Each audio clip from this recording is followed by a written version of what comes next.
how to dominate your local market through the power of geographic micro niching. And I will tell you that this is one of the areas that I've been focused on for a while now. And largely, I can point to the fact that my law practice really took off when I focused down on micro niching based on the geographic location. So, just to give a little bit of a background, uh, I used to be a litigator and then I converted over to estate planning. And I thought, well, I practice estate planning all over the state of Maryland. That's where I'm located in Maryland. And so initially, I was marketing to the entire state with the idea that I was doing estate planning electronically, allowing the clients to work from the comfort of their own home. And so it didn't matter to me where they were located, where they lived. I figured the bigger the ocean, the more fish there were for me to address. And so that's how I kicked off my estate planning practice. Well, a few years later, it wasn't as successful as I really would have liked. And I had a lot of spread out cases all over. And I talked to this guy who ran this company called Legal Funnels. His name was Sam Mollaei. And he was repeating a phrase that's often heard in the marketing world that the riches are in the niches. And I was struggling to figure out, how can I niche my estate planning practice? Because estate planning pretty much is the same regardless of what geographic location you're working out of. And um, it finally got to the point where I was looking at where I was spending my marketing dollars and where I was getting my results. And I started to recognize that the closer I got to home, the more success I was having.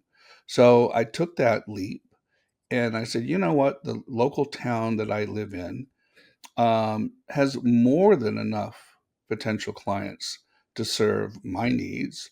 So let me start to focus down exclusively on the town that I live in.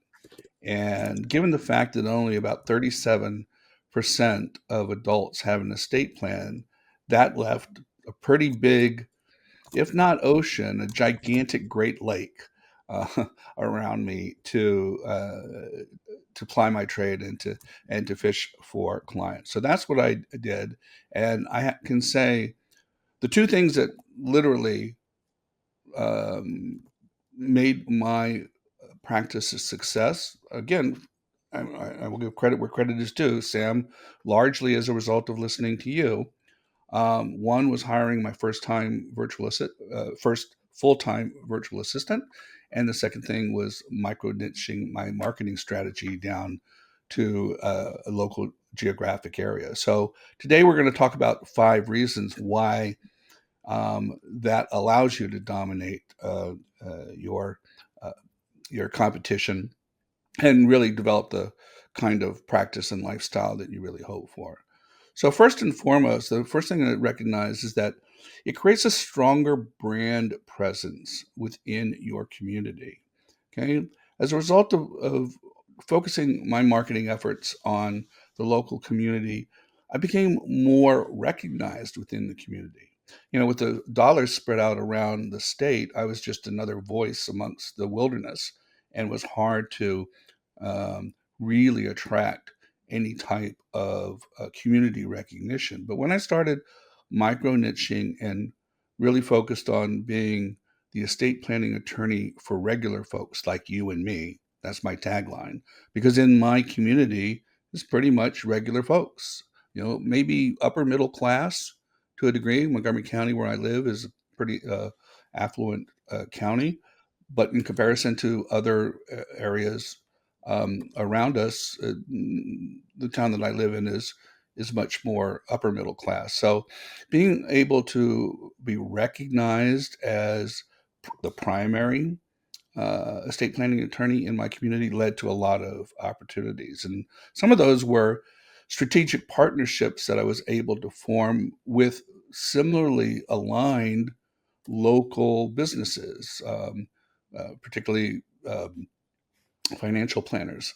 and CPAs in this area, along with some, kind of community organizations, uh, assisted living facilities, as an example, and some um, medical providers, doctors who are catering to an older community. So, not that my client base is that old, to be honest with you. So, the idea of creating a strong brand presence in the community was something that was directly a result of micro niching down to a specific geographic area. Now, I know, Sam, where you're at in the greater Los Angeles community, is there that much local um, identification amongst the citizens? I mean, I know my daughter lives in Hollywood, but she doesn't think of herself as a Hollywood resident. She thinks of herself as a resident in LA. Totally, of course, yes, absolutely. And there are in Los Angeles, there are certain faces that are notorious and associated with the city of Los Angeles just based on the frequency and the different places that you see those same faces over and over. I could say a particular, buzzword, and then I could ask 10 people in Los Angeles, and probably 7 out of 10 people will say the same name. So yeah, absolutely. Neil, I have a pretty cool strategy, online strategy, where that anybody can apply. Again, with trying to be the local, essentially celebrity that Yeah. you'll be known for your niche. It's the omnipresence strategy, but it's not being utilized at all. And I actually had this idea about 6 years ago for people, for anybody who can implement this. And this is a strategy for one client a month, which is, let's just say let's say for $3,000 a month. You That gives you, if you divide 3,000 divided by 30 days, 30 days in a month, that gives you about $100 a day. What you want to do is to create Meta ads, dedicate $50 a day to Meta, $30 a day on TikTok, and $20 a day on YouTube. I would kind of split it that way, about 50% on Meta, 30% on TikTok, and about 20% on YouTube, for a total of $100 a day. You have 2 or 3 videos running at all times. And these days, it's relatively easy. These platforms give you, instead of going the sophisticated route, creating lead forms, all the things that we share and help lawyers with. You take your top three best videos, you put some money behind those things, and you just target your city with it, and you just let it run. You let it run, and after a couple of months, you will see you will become a celebrity, and people will know you, and your effectiveness goes up. And even if don't have $3,000, even this, it could be applied to $2,000 a day, which just gives you $66 a day, to invest $35 on Meta, $15 on TikTok, $15 on YouTube. It will work incredibly well, and yeah, be you become a overnight celebrity. Well, I think that leads right into our second point here as a perfect example is this geographic micro niching also allows you to achieve your local market saturation at a faster rate and uh, clearly as a result of less competition because you're not competing with other advertisers or other law firms that are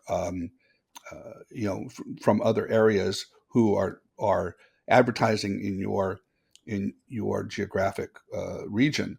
So, and I would say to your point about your strategy, I would make sure that those videos actually articulate the name of the geographic location. So for instance, just to be specific, I live in a town called Darnestown. So all of my ads feature the word Darnestown in them because I want the folks who are seeing them and listening to them to recognize that they're not seeing this just because, they meet a general demographic that applies to other people outside of the area. They're seeing it because they are a neighbor of mine in Darnestown. And this allows me to get that market saturation in Darnestown because, I'm not competing with any other uh, estate planning attorneys. So therefore own that space. And when you kind of search around, when I do my follow-ups with how did you find out about our law firm, they said, oh well, it's your Facebook ads or your Facebook posts in the local Darnestown community, particularly the Darnestown community Facebook groups. And so without the competition from the outside, um, it become more and more clear that when in this area, if people start to think about doing estate planning, um, they're going to be thinking about my firm. Now, I think the same is true, and I've seen this happen with, say, criminal defense attorneys. I know criminal defense. I used to share office space with criminal defense attorneys, and they would advertise in a multi-county jurisdiction, 5, 6, 7 counties, because their view was as a larger ocean, there's more fish to catch. But as a result, they were just driving themselves nuts because they had court hearings in 5, 6 different jurisdictions per week, and it was an unsustainable model unless they created enough volume that they could hire attorneys and create satellite offices in all those locations. The more they niche down to their local community, the greater opportunity for them to achieve market saturation against less competition. And this goes along with the strategy of whatever you do, you want to dominate it. You don't want to be average, right? As the market grows and more people enter the space, the essentially the adoption curve, the same kind of adoption curve that we see, where most of the people are right in the middle, but most of the revenue and the profits go to the top, probably the top 5% max, maybe the top 10% of the businesses. So you want to be in that top 5 to 10%, whatever niche or practice area or market that you're in, and that means going hard into whatever you do. So instead of trying to be an average in your state, then you want to be the dominant player in your city, and essentially owning it, and having that all-in mentality. And it really, Anil, starts with your decision to and your commitment to make that your overall strategy, that focus that I'm gonna dominate my city. I'm gonna be the number one, most well-known, most successful lawyer doing this in this city. Starts with that, which hopefully today's show will help you, give you that clarity and give you that determination to make that part of your strategy this year. And one of the things that I found that I was pleasantly surprised by is that, and this leads to our next point, which is, I think we're on what, number 4? Yes. Um, and that is that in doing so, in micro niching down to a smaller geographic area, I actually was able to increase the client experience almost just by default. And as a result, getting higher referral rates from the local community. And why is that? I think when you market to and you service folks that are geographically close knit and are part of a distinct community, that you have a stake here. You need to treat them correctly. You need to be able to service them appropriately, because they're your friends and neighbors, or they're friends and neighbors of your friends and neighbors. And the community is too small to take them for granted. When you're marketing across the state or across multiple jurisdictions, if you get a client that maybe you don't connect with as well as you would hope, it's kind of easy to put them off to the side a little bit and perhaps not give them the kind of client experience that they deserve, because it's a little bit out of sight, out of mind. But when they're in your backyard, you can't afford to do that. So by definition, it improved the client experience for my clients, and I can directly relate that to the quality of the reviews that I got from satisfied clients. I had nothing nothing but 5-star reviews. Now, I worked hard to achieve that, but I think because I'm working with a tighter knit community and a closer community, it lends itself to more personalized service. Certainly, I could do things quicker. I could respond quicker than if they were, across the other side of the state. I was certainly available in person and accessible. We could go to individuals' homes to meet with them if, for instance, they were homebound, um, and just you know put take this scenario. You have somebody who's facing a serious illness and can't leave the house and wants to get their affairs in order, and God forbid that it becomes necessary. Um, the fact that we're able to go to their home and meet with them and get that done and taken care of and put their mind at ease, that creates for a tremendous client experience. I couldn't do that if they were on the other side of the state. Okay, I couldn't do that if they were far away. And what does that lead to? It leads to real strong word of mouth referrals, happy clients in a close knit community. Just by definition, are going to refer you to people in similar situations, and that's exactly what you want. You know, uh, do I work hard at getting referrals? I do all the things that Sam and the folks at Lawyers Club and My Legal Academy suggest. Asking for referrals in the right way, not being pushy about it, but doing so in a timely manner and with a script that is proven to be successful. Doing that while at the same time delivering outstanding client experience is only going to result in higher referrals. And to the extent that we're able to get clients that are happy to leave us a Google review. Every time when I ask people, how did you find out about our law firm? Excuse me. They say, oh, well, and we looked you up online. And I said, well, specifically, do you remember what is it about your contact with our firm that solidified your interest in reaching out to us? And almost always, it's the high number of 5-star Google reviews that you got. I don't know that that's something you could do if you're spread way thin across a lot of geographic areas. And because you're serving your market really well, um, as a result of that, you're getting those Google reviews. And guess what, Neil? Your Google reviews, most likely your clients are throwing in those buzzwords, those keywords. Yeah. Neil is an amazing lawyer in the city. There's mentions of your city in there, and you get a couple of those. Google looks at those. So there's somebody searching for best estate planning lawyer in blank. You have a couple of those, and there's no mention for your competitors. Well, Google's going to show yours because it's proven.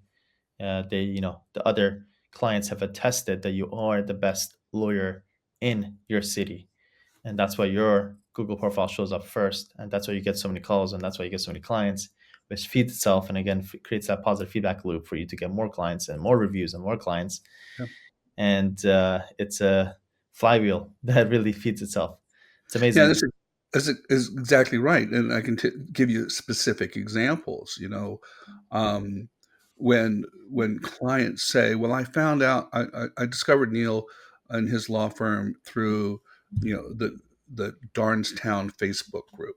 Okay, well, then, if anybody in Darnestown does a Google search on estate planning attorneys near me, Google sees that there's an outside review for a person who used the word Darnestown.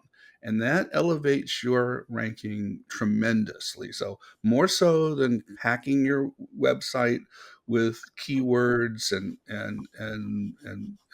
other SEO marketing techniques, when you get independent reviews to repeat your marketing keywords in their reviews, it's freaking gold. And Neil, to add to the next point, which is when you dominate your city, you're able to also adjust and adjust your marketing to be specific to your city. So let's just say your website, your contact us page, your emails, your texts, when they're very specific about that you're the best type of lawyer in this city, and you're proud of that, and you actually you're explicit with that language. Well, all the platforms love that you're very specific, and also your clients and your prospects love that because they have specificity and similarity to what they're exactly looking for. Always bring specificity in your marketing. Always is just a very significant way to increase your conversion rates by being specific. And what better way to be specific than being very explicit about exactly that you're serve or you're the number one lawyer in your city. Yeah. What other ways that kind of help increase your Well, marketing? this is another an example of being able to hyper target your marketing to specific um, events and sub communities within the geographic location that you're addressing. So, what do I mean by that? So, uh, this allows me when I run my meta ads that I can be hyper targeted in terms of a specific demographic that I want to get that ad, that video in front of. And I'll give you a perfect example. Our local high school community, our local high school football team won the state championship this year. It's their third time in 4 years. Well, I built an ad campaign around Quince Orchard High School Cougars winning the state championship, and so all my meta ads were targeted to families that attended QO or had relatives that went to QO or had foot, associated with football who had visited the QO athletic page. I mean, that kind of micro event driven, geographic located ads are absolute gold to make sure that you get the attention of the local community because people are reading and listening to their friends talk about community events.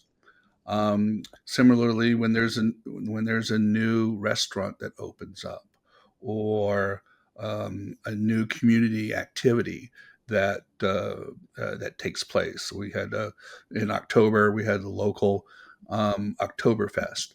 Again, there's ways to target your ads to piggyback on that local buzz, and that hyper targeting is just is just really successful.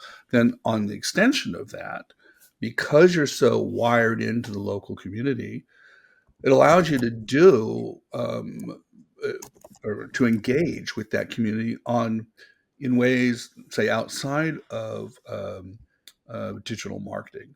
Now, I know you and I, Sam, we've always talked about if you want to scale, the way to do so is through digital marketing. And there's no question about that. It's not really even up for debate.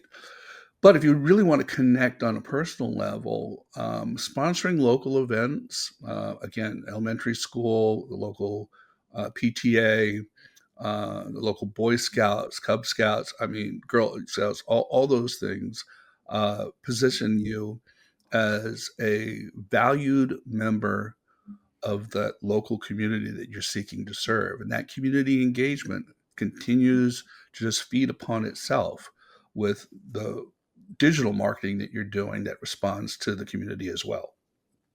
And once you figure out the game, Neil, what better way to duplicate the same amazing systems and the insights that helped you become successful in one niche across the second city right around you, Yeah. or around the state, or possibly another state? And that's something I always lean into. Once I figure it out, I'm always looking to duplicate the exact same thing across different niches, different practice types, different geographical locations, different partners, whatever that is. Not needing to reinvent the wheel, but just duplicating the wheel and scaling up from there. I couldn't agree more. I'm sure you see this in LA, and our listeners see it in lots of places where they live. But here in this community where I'm at a city called Darnestown, across the street is North Potomac. Across the street is Gaithersburg. Across the street is Germantown. So I can pick up and do exactly what I did in Darnestown, word for word, ad for ad, and just change it to Germantown. And I've scaled a second community. Or Gaithersburg, now I have a third community. And now I'm micro marketing in specific communities that are all connected together. And it's gold. Yep. I was gonna say, oh yeah. So to our listeners, by the way, we have a lot going on in Lawyer Club. Just last week, Neil, I did an hour and a half, very comprehensive training on AI mastery for lawyers. Yeah. It was for our members, My Legal Academy members, where we shared things that are probably 2 or 3 years ahead of everyone else. I shared an AI tool that answers your email for you, or that writes your emails for you, not copy and pasting from ChatGPT, no, even a much better way. It's a way that AI is able to get trained on your entire email inbox and learn your voice and know exactly who it's speaking to with all the nuances you could possibly imagine. It's really mind blowing. And I keep getting texts from a bunch of the attendees who attended. They're like, "This is incredible, Sam." Second thing that we shared is I shared how to train AI on your legal documents. Again, not outside of ChatGPT. Really cool way, using one of Google's products. And the third way is the how I use ChatGPT the most. I use it literally throughout the whole day. I had pretty much have it open at all times, and I'm probably using it at least 5 to 10 times a day. And I share exactly how I use it by creating very custom AI agents that I tap into for different niches and different things that I'm working on. All that is shared inside of Lawyer Club. If you go to joinlawyerclub.com, or you'll find the link in the show notes below. Definitely join us there. And then tomorrow, Neil, I think it'll be too late by the time this recording gets posted, but I just want to share we're doing mastering law firm intake. Yeah. I'm bringing on my COO who manages all my law firms for me, and we're sharing all the insights of how we've been able to currently sign up 1,000 clients per month. There's a system to manage. Every time I share the number, it sounds crazy to me, but we're setting up 1,000 clients a month, and we share how we do it and our systematic approach to it. It's the same copy and paste kind of formula that we apply across the law firms. If you want to know those insights, hopefully, if you're watching this and listening to this live, amazing. Just this should be, yeah. If you go to joinlawyerclub.com, everything is posted there. If not, join us there. If not, please book a call at mylegalacademy.com and get on the bandwagon. These things are, competitive advantage. We're about competitive advantage. We basically, our value is jumping on trends early, uh, taking full advantage of it, sharing with our members. We have implementers who come set up all these systems for you. Again, if you've been on the fence, take this as a call to action to join us and make this year the best year yet. We appreciate you, Neil. And any last words?